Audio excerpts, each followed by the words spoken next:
In today's video, I am going to teach you how to add Calendly to Squarespace. To begin, log into your Squarespace account and open the website where you want to place your Calendly scheduler. Once you are inside your site, navigate to the specific page where the booking tool should appear. This could be a contact page, a services page, or any other section where visitors are likely to schedule time with you. When you are on the correct page, go to the top left corner of the visual builder and click Edit. This will allow you to make changes directly on the page layout. After the editor opens, look for the option to add a new content block. Click Add Block, then choose the code block.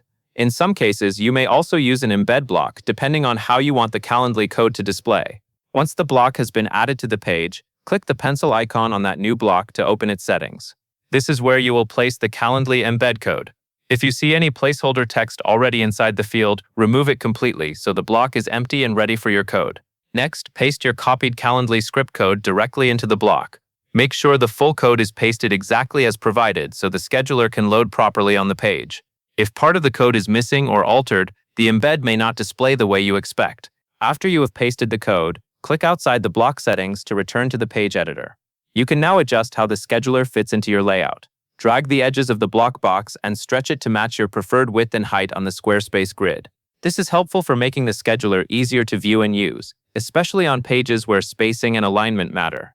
Take a moment to position it neatly so it looks clean and professional alongside the rest of your content.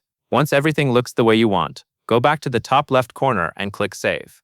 This publishes your changes to the page and makes sure your Calendly scheduler is included in the live design. After saving, it is a good idea to preview the page and confirm that the scheduler appears correctly and fits well within the layout. If needed, you can always return to the editor and fine-tune the block size. That covers everything you need to know.